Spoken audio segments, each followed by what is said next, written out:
Abran sus Biblias, los que la trajeron, los que no, siéntense con un cristiano. Ya comenzaron las pedradas.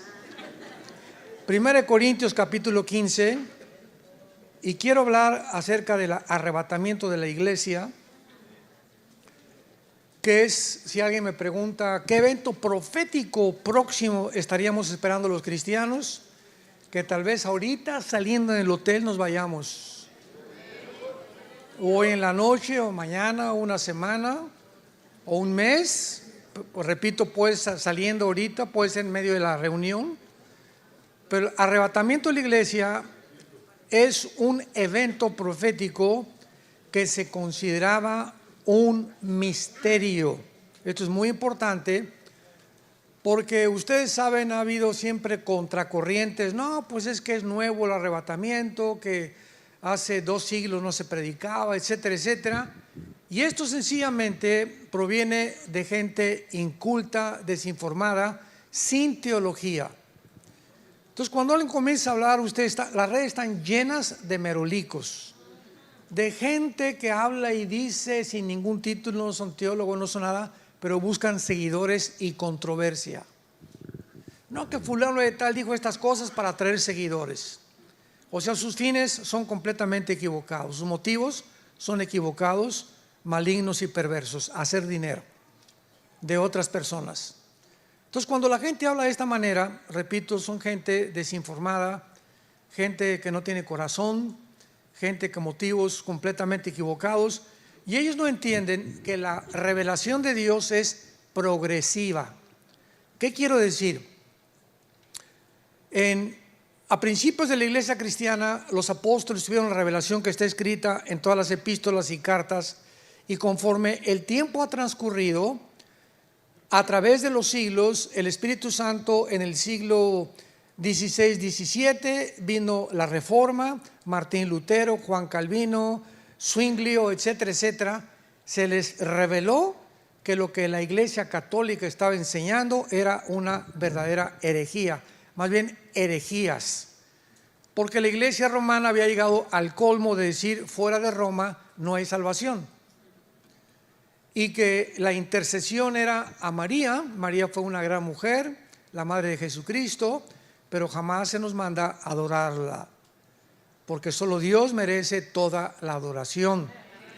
Nunca, tampoco en la Biblia se nos enseña que oremos a San Patricio, a San Filomeno, a San Cristóbal, el patrón de los taxistas, a la Madre la Macarena o a la Virgen fulana de tal, porque no hay ningún otro digno de ser adorado más que el nombre de Jesucristo.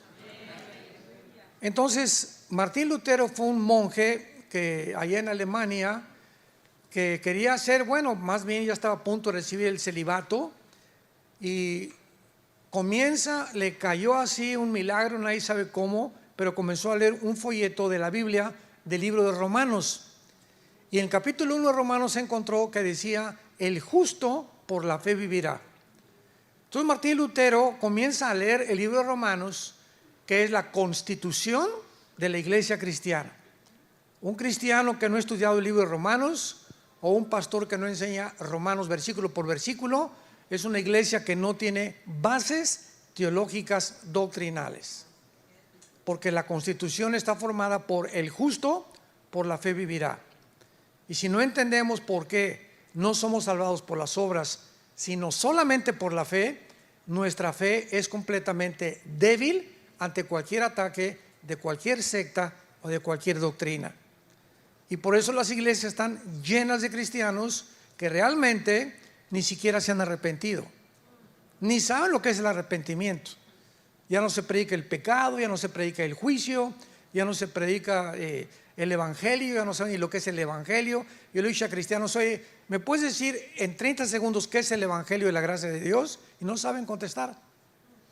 Si tú vas en el avión con una persona junto, en el tren, en un camión, y le quieres hablar de Cristo, por el amor de Dios le digas: Dios te ama, Jesus loves you, Jesús te ama, Dios te bendiga. Eso no es el evangelio.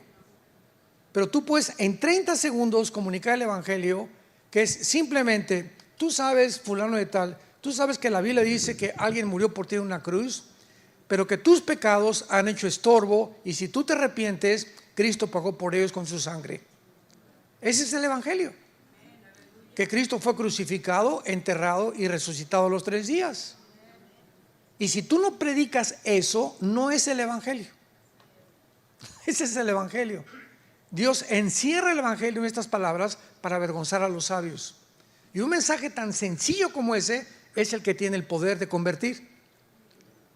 Pero si tú no le dices claramente que alguien pagó por los pecados y que necesita arrepentirse, porque tu vida ha ofendido a Dios, mamacita, tu vida ha ofendido a Dios, oye comadre, oye amigo, necesitas entender que Dios te ama, pero tus pecados, si no confrontamos a la gente con el pecado, pues ¿de qué se van a arrepentir?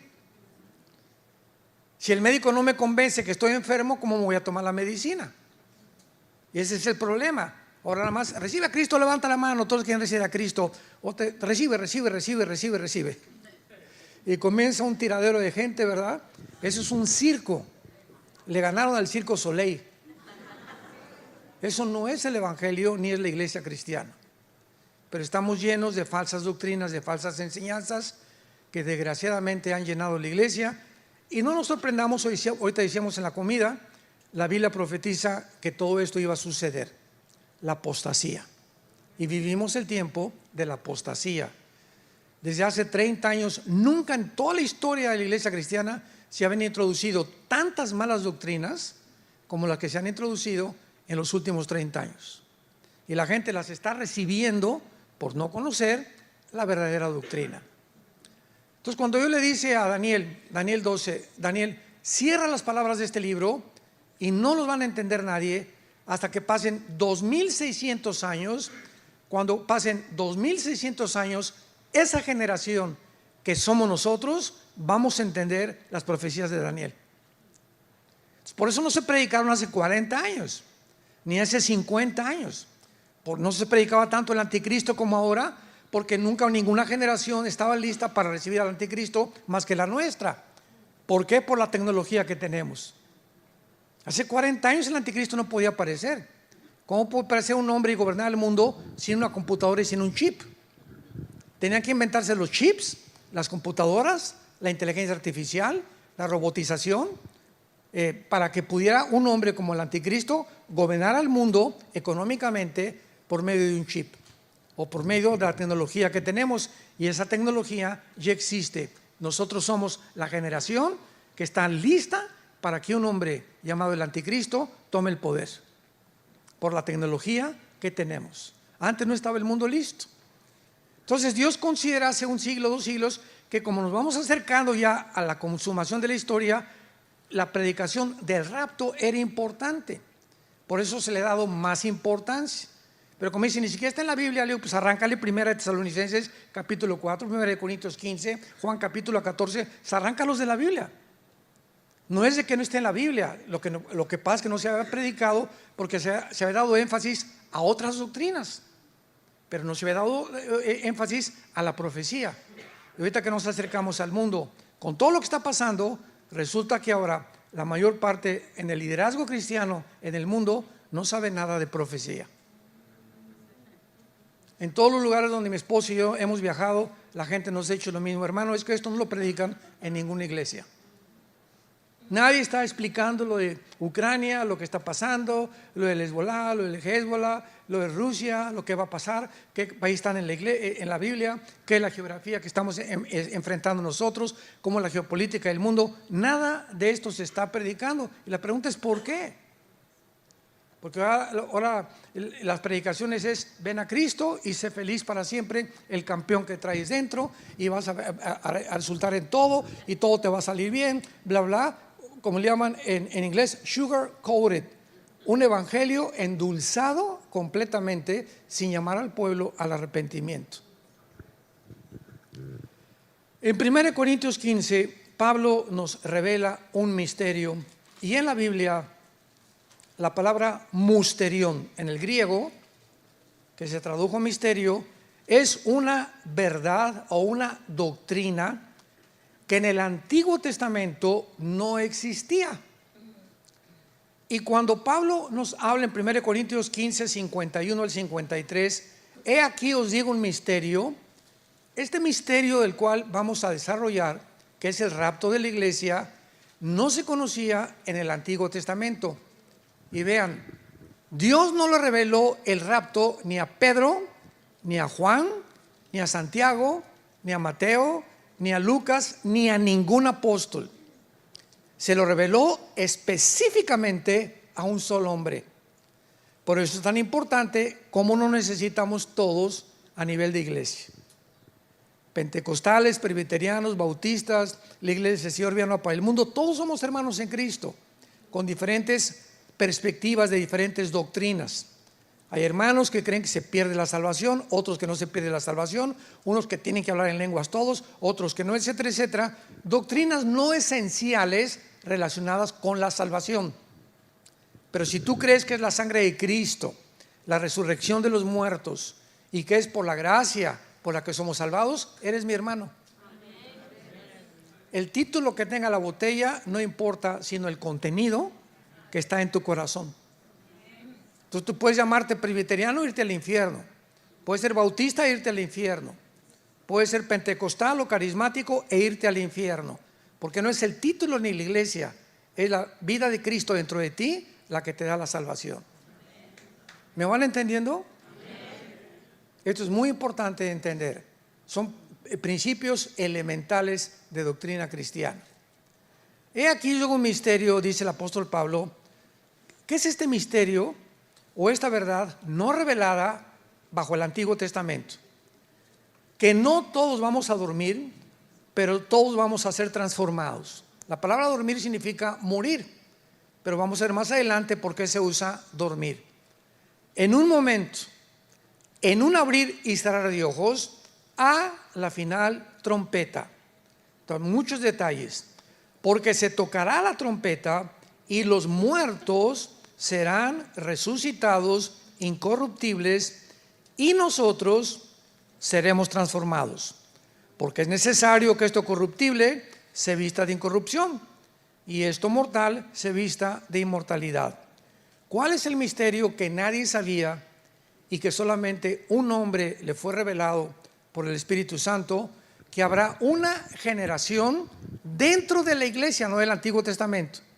Desde Pentecostés a nuestros días va a haber una generación. Yo creo sinceramente que somos nosotros, que no vamos a gustar lo que es morir. No vamos a saber lo que es, vamos a atravesar el túnel de la muerte sin experimentar la muerte. De repente millones de personas en el mundo van a desaparecer. Se va a caer ahí tu saco, tus chanclas, tu anillo de casado, pilotos que van a tener que chocar los aviones porque el piloto desapareció, tráfico en las calles, congestionamiento en los medios de comunicación. El mundo va a quedar como loco. Ya saben ustedes qué van a explicar, ¿verdad? Se los llevaron los ovnis. No es coincidencia que desde 1946, 2 años antes de que Israel se independizara, comenzó a propagarse la propagación de ovnis. Y estos ovnis, objetos voladores no identificados, lo atribuyen a seres extraterrestres. Y hasta ahí decimos amén, amén. Solamente que la diferencia es que para nosotros no son ovnis, son ovis, objetos voladores identificados.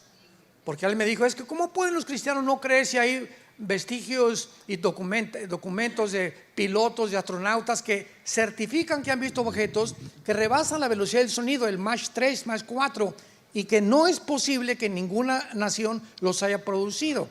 Y nosotros no negamos eso. Lo que sabemos es que existe, pero sabemos quién está detrás del fenómeno ovni, que son los ángeles caídos. Porque Satanás en la Biblia nos enseña, puede transformar la energía. ¿Se acuerdan en Éxodo 7 cuando llegó Moisés y Aarón ante el faraón? Y que dijo Moisés, como una prueba, faraón, de que Dios está conmigo, aventó su vara y se convirtió en culebra. Y los brujos, los hechiceros del faraón, repitieron ese milagro. Satanás puede materializar la energía, puede hacer que comience a levantarse esto, puede levitar, cerrar las ventanas de tu casa, hacerte oír cadenas, transformarte, hacerte oír voces, volverte loco, afectar los millones de neuronas, desconectar neuronas y darte psicopatía, esquizofrenia, paranoia, etcétera, etcétera. El propósito principal de los demonios es volvernos locos, confundirnos, convencerte que no eres lo que Dios te creó, no eres hombre, eres mujer. Pues lo creo y me transformo. Como les dije un día a un grupo de personas, ¿quién es el que determina el género? Vamos a cerrar la Biblia.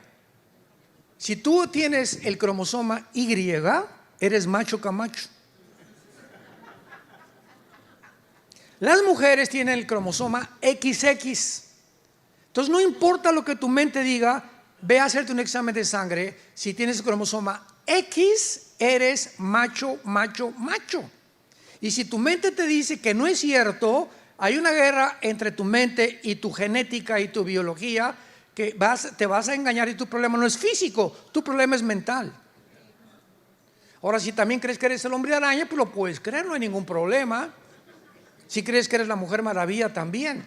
Ahora en Canadá, si tú desmientes a alguien que dice soy el hombre araña y le dices no es cierto, tienes cara de sapo en lugar del hombre araña, te meten a la cárcel.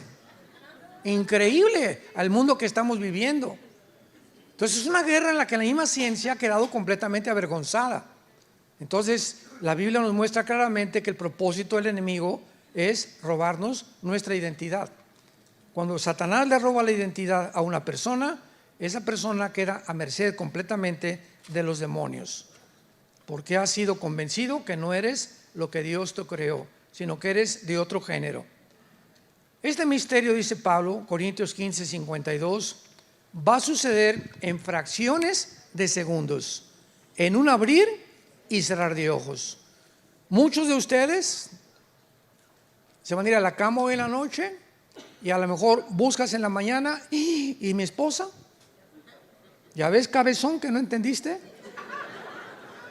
Y mi esposo, mis papás, todos los niños van a desaparecer de los cuneros, todos los niños se van a ir, van a desaparecer de todos los hospitales, de todas las incubadoras, todos los niños menores de edad se van a desaparecer.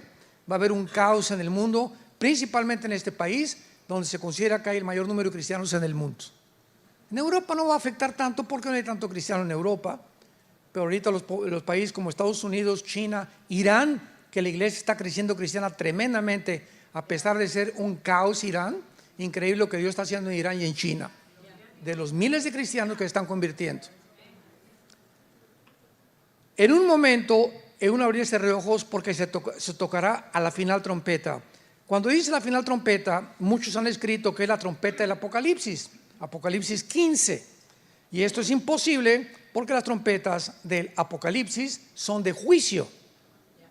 Y la trompeta que está hablando aquí se refiere a Rosh Hashanah, que es la quinta trompeta, la cuarta trompeta, porque es Pascua, número 1, los panes sin levadura, los primeros frutos y Pentecostés. Son las 4 fiestas que ha cumplido Cristo. Faltan 3 fiestas, las de septiembre y octubre, que es el mes de Tishri, y la próxima fiesta es Rosh Hashanah o las trompetas.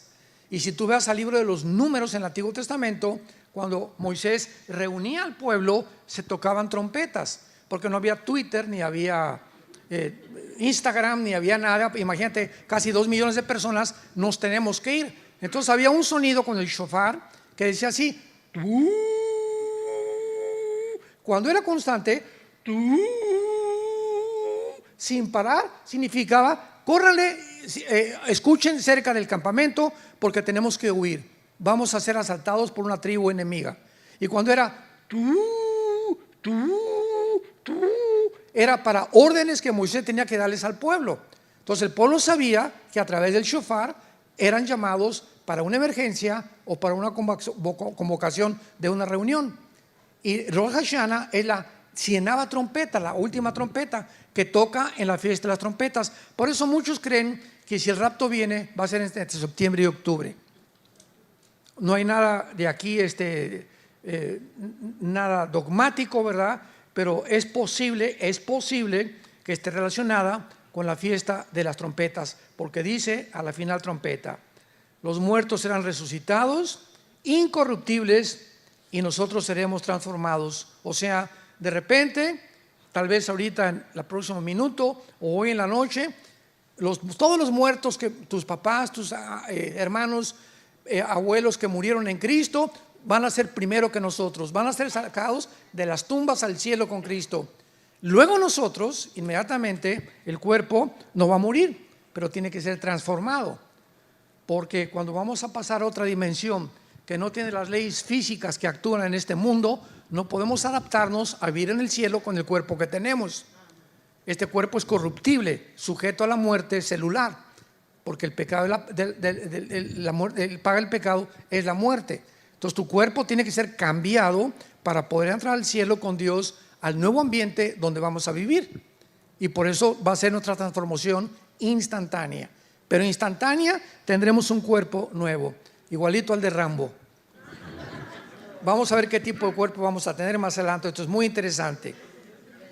Ahora vayamos a Primera de Tesalonicenses capítulo 4, donde Pablo ya nos da detalles de la doctrina del rapto o del arrebatamiento. Primera de Corintios 4, Tesalonicenses 4, versículo 13 al 18. Tampoco queremos, hermanos, que ignoren acerca de los que duermen, para que no se entristezcan como los otros que no tienen esperanza. Porque si creemos que Jesús murió y resucitó, así también traerá Dios con Jesús a los que durmieron en él. Por lo cual os decimos esto en palabra del Señor, que nosotros que vivimos, que habremos quedado hasta la venida del Señor, no precederemos, o sea, no vamos a ser antes de los que durmieron o los que murieron, porque el Señor mismo, con voz de mando, con voz de arcángel y con trompeta de Dios, descenderá del cielo, y los muertos en Cristo resucitarán primero. Luego nosotros, los que vivimos, los que hayamos quedado, seremos arrebatados. Apunta la palabra arrebatado, es arpazo en el griego. Arpazo, como suena, como el arpazo de un tigre o de un león. En el latín es rapturus, raptarus, por eso se dice rapto. O sea, rapto y arrebatamiento son sinónimos. Se puede decir de las dos maneras. Seremos arrebatados, y la palabra arpazo significa ser sacado de en medio súbitamente. Así, eso es lo que significa rapto. Que de repente llegas a un niño y le quitas así el dulce. O viene un león y hace con el zarpazo y mata a una persona inmediatamente. Eso es lo que significa la palabra arrebatados. Súbitamente, arrebatados, sacados en medio, juntamente con ellos en las nubes, para recibir al Señor en el aire, por el amor de Dios. En el aire, en la segunda venida de Cristo. Zacarías 14, bajaremos con él y pondrá sus pies en el monte de los olivos. O sea, el rapto y la segunda venida de Cristo son dos eventos distintos. El rapto viene por nosotros, no toca el suelo, lo encontramos en el aire, nos vamos allá mientras pasa la tribulación, estaremos en el tribunal de Cristo, las bodas del Cordero, Apocalipsis 19. Y cuando termine el mundo en la tercera guerra mundial, bajamos con él antes de que nos autoextingamos para establecer el reino mesiánico o el reino milenial. Esa es la cronología bíblica o la secuencia de los eventos proféticos de la palabra de Dios. El Señor mismo descenderá del cielo, luego nosotros seremos arrebatados con ellos para recibir al Señor en el aire. Y así estaremos siempre con el Señor. Por lo tanto, aliéntense unos a los otros porque esperamos al anticristo. ¿Eso dice? Oye, por favor, ¿cuándo viene el anticristo? No me importa cuándo venga el anticristo. Nosotros no estamos esperando al anticristo, ni me interesa conocerlo. Si tú lo quieres conocer, pues quédate. Pero por eso aliéntense unos con otros. Si no va a haber rapto y vamos a pasar la tribulación, ¿de qué manera nos vamos a alentar? Nos alentamos porque sabemos que vienen por nosotros antes de que se vengan los 21 juicios de Apocalipsis sobre el mundo. Esta es la grande diferencia. Veamos ahora con detalle este pasaje, versículo 3. Pablo no quería que la iglesia de Tesalónica ignoraran. ¿Qué cosa? En aquel tiempo no había mucha información acerca de los muertos. Cuando en el Antiguo Testamento morían, la única información que tenían era que todos los buenos y los malos bajaban al centro de la tierra, a un lugar que se llama el Sheol. Y esta palabra en el hebreo significa el lugar de la sepultura o el lugar de los muertos. Es todo lo que sabían, que bajaban al Sheol, buenos y malos. Entonces Pablo, ya con más revelación, porque ya hay más luz, cuando Cristo resucitó y vino el Espíritu Santo, no quiero que ignoren. En primer lugar, para que no se entristezcan. Ahora, ¿cuál es el mensaje que se nos da? Si se muere tu hijo, tu esposa, tu pariente, etcétera, etcétera, es lógico que lloremos. Y nunca te aguantes el llorar. No me voy a aguantar, porque te haces un daño terrible emocional y psicológicamente. Llora, ¿verdad? Porque es lógico que lloremos. Sin embargo, no guardamos luto 6 meses. Yo recuerdo la abuela que teníamos materna, se vestían de negro las señoras. Y les preguntabas, ¿por qué estás de negro? Porque hace dos años se murió mi esposa. Oye, ¿para qué sigues con el luto, verdad? ¿Por qué? Porque no conocen la Biblia. Igual que un cristiano, el Día de Muertos, un cristiano nunca regresa a un cementerio, ni a llevarle flores, ni a llevarle mole al muertito, como el Día de los Muertos. Yo les he contado un chiste de la India María. En México es muy famoso. El Día de los Muertos, que acaba de pasar ahora, creo que es el 31 de octubre, ¿verdad? El 2 de noviembre, estaba la India María, pues con su olla de mole, y llega la señora Pompidou, así muy elegante, con un ramo de flores, y va pasando la señora Pompidou y le dice: India bruta, ¿cuándo crees que tu muertito se va a tragar el mole? Y le contesta a la India María: ¿cuándo venga el suyo por las flores? O sea, tanto los ricos como los pobres en el mismo paganismo, uno llevándole flores y el otro llevándole comida. O sea, es absurdo, ya sabemos, no hay nadie ahí, está vacío, o sea, son gusanos los que están ahí. El momento que se muere tu persona, ahí salimos, vamos a verlo, el alma y el espíritu inmediatamente. Y ahí van a llorar y abrazando el cajón. Ya no hay nadie en el cajón, ya no hay nadie en el ataúd, ya no hay nadie en la funeraria. Se acabó y esa persona está o en el cielo o en el infierno. Por eso ya no regresamos nunca al cementerio, porque es absurdo llegar y pararte frente a la tumba. Ay, mi Juanito, por aquí, por allá. Ni te están oyendo los gusanos de Juanito. Juanito ya no está ahí. Juanito está en el cielo o está en el infierno. Muy bien. No quiero que, hermanos, ignoren acerca del gobierno, para que no se entristezcan como los otros que no tienen esperanza. El cristiano, perdemos seres queridos. ¿Cuál es nuestro consuelo como cristianos? Saber, porque dice el versículo 14, si creemos que Jesús murió y resucitó. Hay un sí condicional, ¿ya lo vieron? Si realmente eres cristiano y crees que Jesús resucitó, entonces tu pariente está en el lugar, y ese es el consuelo, mucho mejor que aquí. Mi mamá está descansando, mi papá está descansando, gracias a Dios. Mi hermano está descansando, mi ex esposa está descansando, mi esposo está descansando. Entonces no tengo por qué vivir, tengo que seguir viviendo. No, esa tristeza no nos ayuda en la vida. Estás triste una semana, 2 semanas, un mes tal vez, pero no vas a pasarte toda la vida. Hace 2 años estoy vestida de negro porque se murió mi esposo, se murió mi esposa. Entonces les escribo para que no nos entristezcamos como los demás que no tienen esperanza y le lloran 3 años y 4 años y van al panteón porque no saben que está en un lugar mucho mejor. Entonces tenemos una esperanza nosotros, que nuestros difuntos cristianos están en un lugar mucho mejor, y el solo pensamiento de que está disfrutando con los ángeles y todo mi familiar o el pariente, eso me da paz y me da consuelo. para seguir viviendo.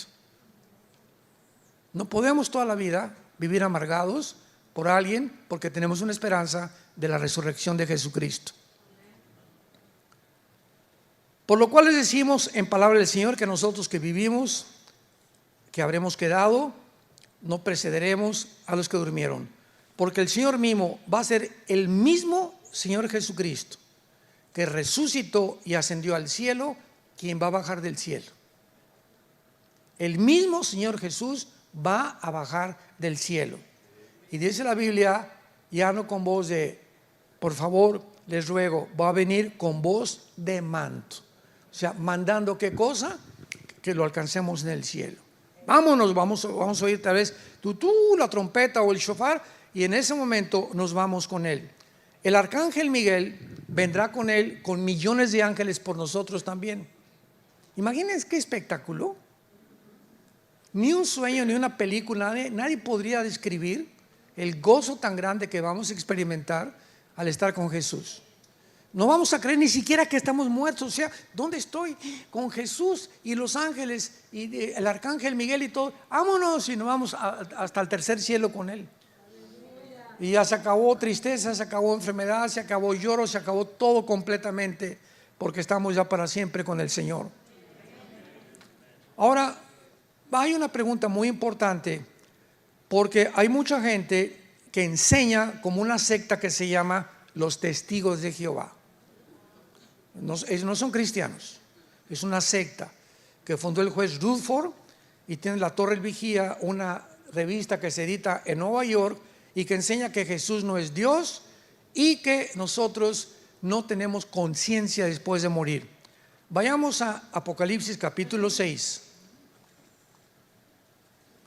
Y la Biblia nos va a enseñar en esta tarde que cuando tú mueras y cuando yo muera, esto es increíble, vamos a mantener conciencia de quiénes somos. Síganme con mucho cuidado. En otras palabras, fíjense en esto. Cuando tú mueres, ¿qué te comen los gusanos?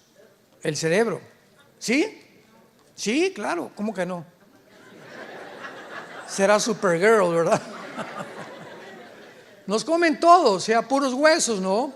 Ahora, ¿por qué la Biblia nos describe que cuando estemos con el Señor seguimos pensando, seguimos oyendo y seguimos viendo si los gusanos nos comieron los oídos, los ojos y el cerebro?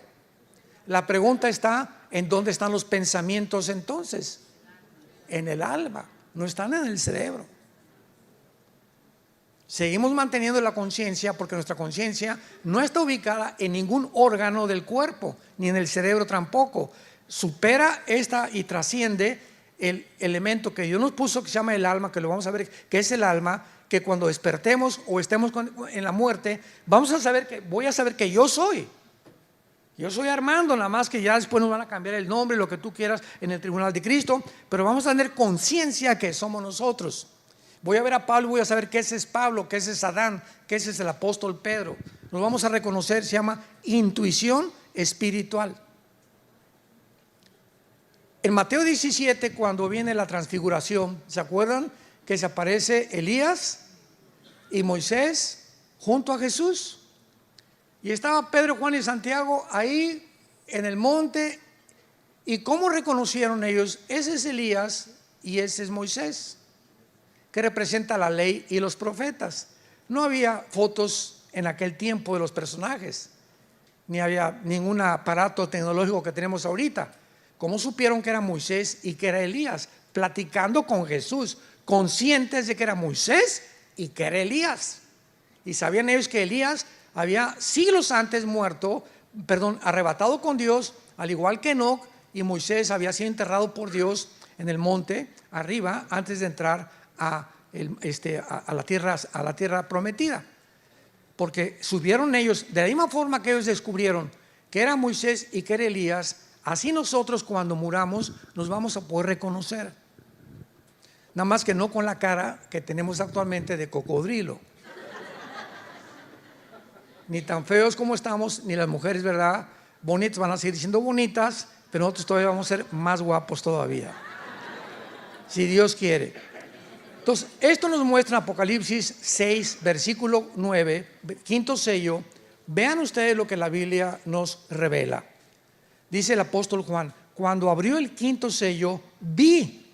Juan ya está viendo, no con ojos terrenales, con ojos celestiales, porque él fue sacado en el espíritu de Patmos, de la isla de Patmos, donde él estaba exiliado. No había muerto Juan, fue sacado de su cuerpo en el espíritu, y en el espíritu y en su alma vio en el cielo, en el altar, las almas de los que habían sido muertos por causa de la palabra de Dios y por el testimonio que tenían. Y vean ustedes, estas almas o estos seres humanos en el cielo estaban clamando, estaban hablando, tenían cuerdas vocales. ¿Y con quién platicaban? Con Dios. Clamaban diciendo: ¿hasta cuándo, Señor, santo y verdadero, no juzgas y venga nuestra sangre en los que moran en la tierra? Los que están en el cielo están conscientes de lo que pasa en la tierra antes del rapto de la iglesia, desde luego. Y cuando ellos están conscientes, le están pidiendo a Dios: Señor, ¿cuándo se acabará tanta violencia, tanta muerte, tantos secuestros, tantos crímenes? Y así como nosotros todos los días, ojalá que ya venga Cristo, por favor, ya ven, Señor. Este mundo es un basurero, está de mal en peor. En el cielo, estas almas tienen todavía en su corazón el poder ver a un mundo transformado como los que estamos aquí abajo en la tierra también. Y entonces, ¿qué les responde Dios? Seguramente vinieron los ángeles y se les dieron vestiduras blancas. Y se les dijo, vean la orden: descansen todavía un poco de tiempo. ¿Hasta cuánto? Hasta que se complete el número de sus consiervos y hermanos que han de ser muertos como ellos. O sea, hasta que el anticristo acabe de matar a todos los judíos y a todos los cristianos. Hasta entonces vendrá el reino mesiánico, no antes. Y esto lo vemos en Apocalipsis 7, cuando Juan ve una multitud de toda tribu y de toda nación que están en el cielo, salidos de la gran tribulación. Va a ser el holocausto más horrible y más grande que Israel en su vida haya pasado. Se llama la gran tribulación. Y entonces se les dijo que descansaran hasta que se completara el número de sus hermanos, que también iban a ser muertos como mártires, igualmente que ellos. Ahora vayamos al libro del Génesis, capítulo 25, y veamos qué pasa a la hora de la muerte. Literalmente, ¿qué pasa a la hora de la muerte? Versículo 8 y versículo 17, Génesis 25. Y exhaló el espíritu y murió Abraham en buena vejez, anciano y lleno de días, y fue unido a su pueblo. Apunta la palabra espíritu en el hebreo, es como suena, ruach, R de Raúl, U-A-C-H. Pero la CH en el hebreo se pronuncia como J, ruach. Es la palabra para espíritu en hebreo. Entonces vemos que aquí, cuando muere Abraham, sale de él, ¿qué cosa? Un espíritu. Y al mismo tiempo lo estaban esperando sus antepasados. Y fue unido a su pueblo. O sea, lo llevaron al lugar donde se encontraban, igual que todos los que habían muerto antes de Abraham, que estaban esperando la muerte de Cristo en la cruz para poder subir al cielo, que lo vamos a hacer más adelante. Fue unido a su pueblo. O sea, no nada más murió y estaba inconsciente, no, fue unido a su pueblo y tenía ya gente que lo estaba esperando en el cielo, Abraham. Veamos el versículo 17. Estos fueron los años de la vida de Ismael, 137 años, y exhaló el espíritu Manuel y murió y fue unido a su pueblo. Otra vez se vuelve a enseñar que al morir, ¿qué cosa? Sale el espíritu dentro de nosotros. Ahora, la pregunta es, ¿cuál es la diferencia veamos Génesis 35. Brinquemos a Génesis 35. Y dice el versículo 18: y aconteció que al salírsele el alma, murió, llamó su nombre Benoni, mas su padre lo llamó Benjamín. Vemos que etimológicamente, la etimología es lo que la ciencia que estudia la raíz de las palabras. Entonces, hay gente que dice que el alma y que el espíritu es lo mismo. La Biblia nos dice que esto no es una verdad.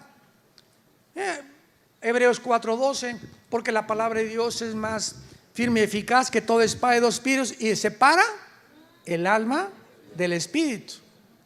Y dice en 1 Tesalonicenses capítulo 5, para que vuestro alma, espíritu y cuerpo sean guardados irreprensibles hasta el día de Cristo.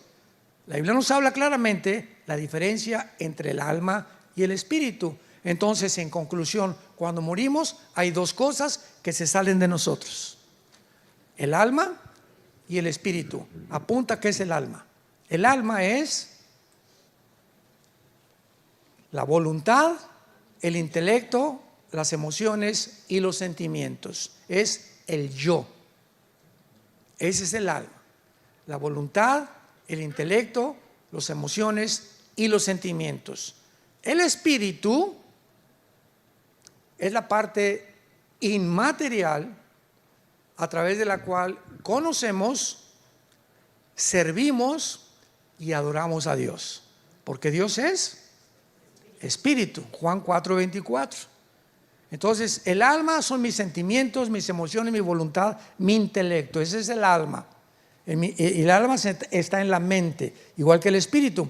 Pero el espíritu, nacemos muertos espiritualmente, ya lo sabemos. Cuando recibimos a Cristo, se vuelve a prender el foco, el espíritu resucita entre nosotros y podemos, desde que tenemos a Cristo, conocer la Biblia, leer la Biblia y tener contacto con Dios y adorar a Dios. Juan 4, que Dios se le reveló a la mujer samaritana, el Evangelio de Juan capítulo 4. Mis padres adoraron allá, Señor. Y ustedes dicen los judíos que en Jerusalén. Mujer, le dice Jesús, llega la hora cuando ni los que están acá ni allá van a adorar al Padre, porque mi Padre es espíritu, y los que adoran en espíritu y en verdad lo tienen que adorar. Oye, ¿cuál es la verdadera religión? ¿Los católicos o los evangélicos o la bautista o la presbiteriana? ¿Sabes una cosa? Dios es espíritu. Y tú puedes estar debajo de un árbol con dos personas y ahí hay una iglesia. ¿Por qué? Porque Él es espíritu y se le adora no dentro de un... Por eso, vamos al templo, por el amor de Dios, quítense esa palabra ya. La iglesia no es un templo, el templo somos nosotros. Esto es una construcción y las construcciones son hechas por los hombres. Hechos 17, Dios no habita en templos hechos por manos humanas. O dicen, pasen al altar, por el amor de Dios. El altar está aquí entre nosotros ya. Ya no hay ningún altar. El altar era cuando se ofrecían los sacrificios. El altar, último altar fue la cruz, porque es el lugar del sacrificio. Entonces dicen, pásenle al altar o pasen a hincarse aquí a servir a Dios o a traerle a Dios el amor, por el amor de Dios. Ni es un santuario, ni es el altar, ni es un templo. ¿Cuánta ignorancia de la Biblia? Pero se acaba aceptando como si fuera algo ya. Y pásenle al altar. Vamos al templo. ¿Cuál templo? El templo somos nosotros. Ya la palabra templo desaparece en el Nuevo Testamento. Ya el templo es el templo de Dios en el cielo, o nosotros somos el templo de Dios. Por 1 Corintios 6, 31 al 35. Porque el Espíritu Santo está dentro de nosotros y nos ha convertido en el templo. Nos ha hecho el templo del Espíritu Santo nosotros. Ya Dios no está en un edificio. Cuando íbamos a la iglesia católica, ¿se acuerdan cómo nos trataban? Yo me acuerdo de mi abuelita. Cuando estábamos afuera, ¡ajúa! ¡Viva Zapata y Pancho Villa! Y al entrar a la iglesia, ¡shh! Incienso, no, aquí no se habla, calladitos, etcétera, etcétera. Y al salir otras, ¡viva Pancho Villa!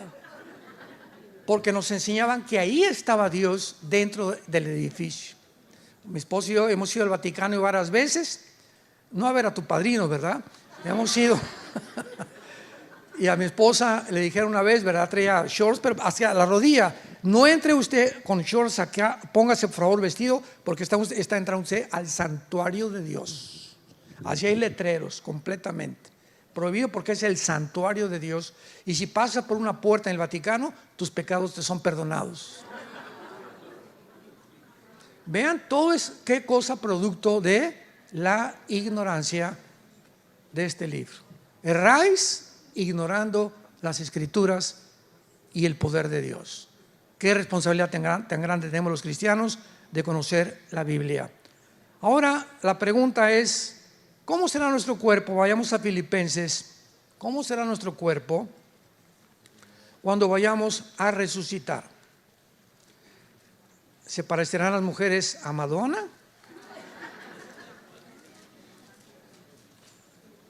¿O nosotros, los hombres, qué cuerpo tendremos, etcétera, etcétera? ¿Vamos a comer?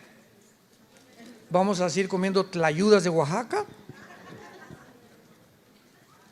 Y en el libro de Filipenses, capítulo 3, la Biblia nos responde cómo va a ser nuestro cuerpo. Vean cuántos detalles nos ofrece la Biblia. Versículo 20 y 21. Filipenses 3, 20 y 21.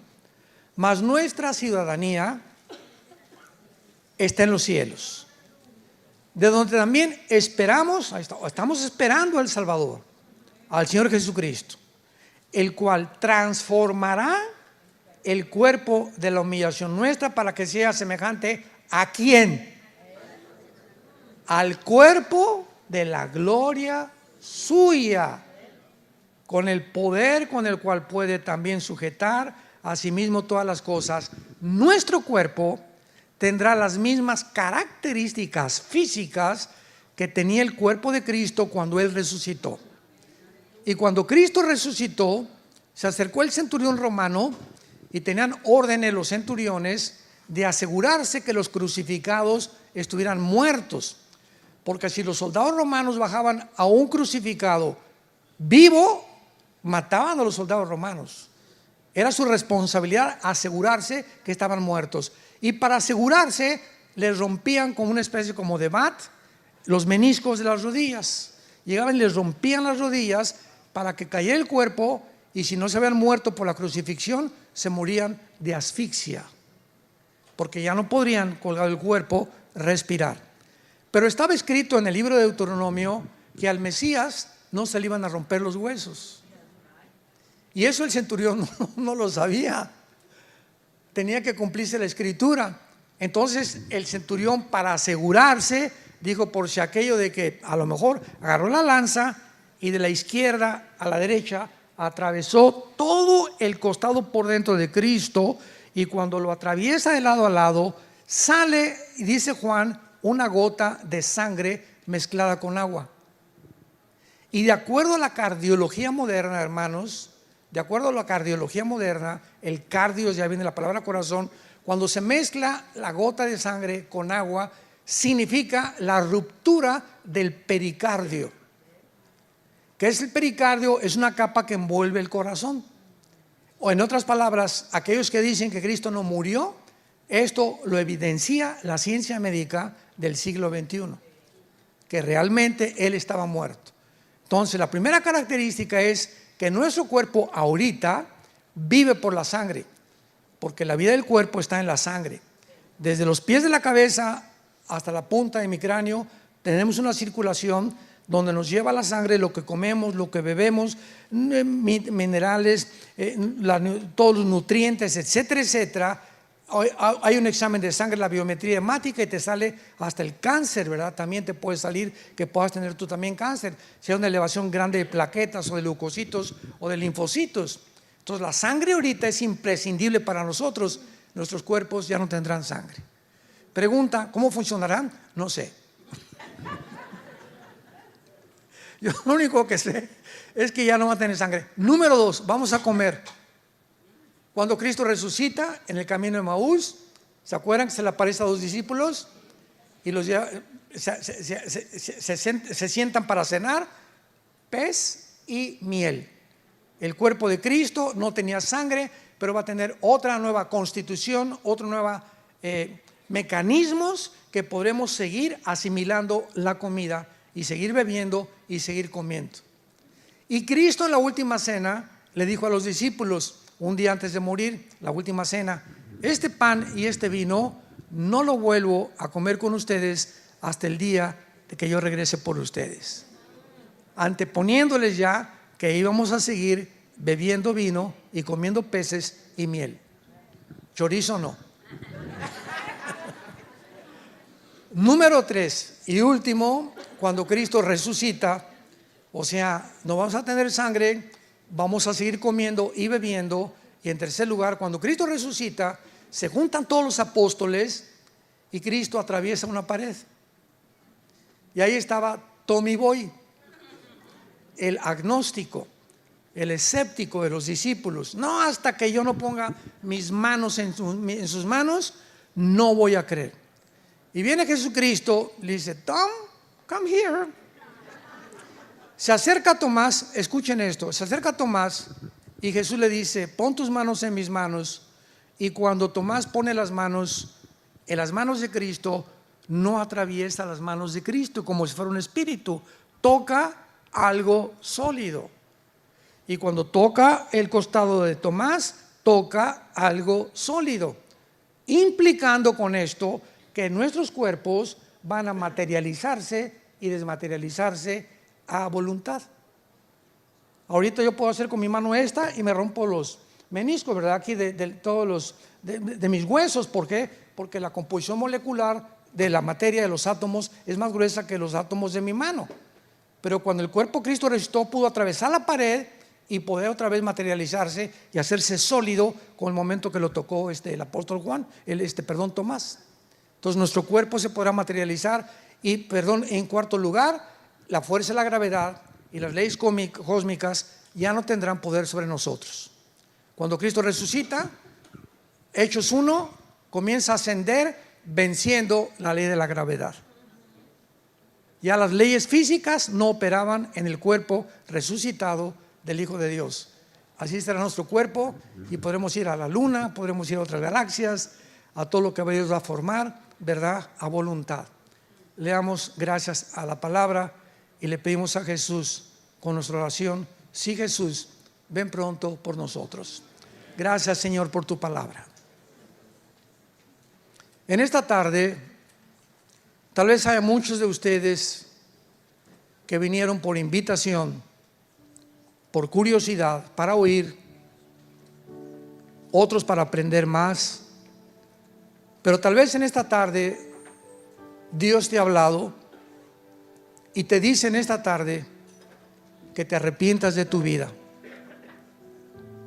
que te arrepientas de tus pecados, que tu vida ha ofendido y está ofendiendo tu vida a Dios, y que tú no puedes seguir así, porque la paga del pecado es la muerte, mas el regalo de Dios es vida eterna en Cristo Jesús.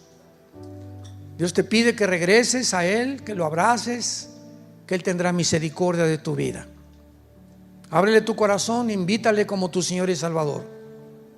No salgas de esta reunión en esta tarde sin la seguridad de que si tú murieras hoy en la noche, puedes dormir tranquilo, porque morirás en paz, con la seguridad que Él nos da, que nunca jamás nada ni nadie nos separará de su eterno amor. ¿Qué tengo que hacer? Me preguntarás. Dile estas palabras con todo tu corazón: Señor mío y Dios mío, perdona mis pecados. Creo que mi vida te está ofendiendo. Ya no quiero vivir así. No tengo el poder para cambiar. Por eso vengo a la cruz tal como soy, de pecador. Ten misericordia de mí, Señor. Lávame con tu sangre, porque creo que pagaste en mi lugar y que a los 3 días resucitaste de los muertos para darme la esperanza y las buenas noticias en este momento, que viviré contigo eternamente. En el nombre de Jesús. Amén.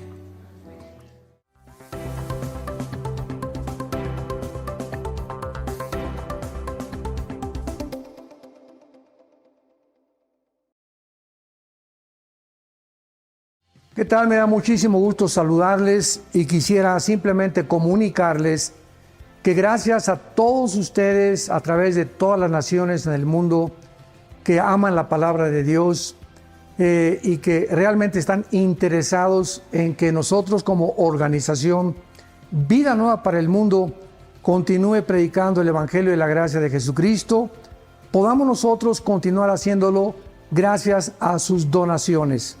Este año cumplimos 46 años de ministerio, 46 años donde hemos predicado, pensamos y consideramos de una forma fiel el Evangelio, la sana doctrina de Jesucristo.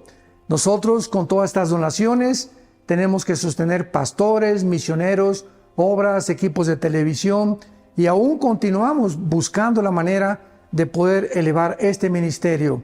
Hasta este momento, quiero que ustedes estén enterados, no tenemos una sola propiedad.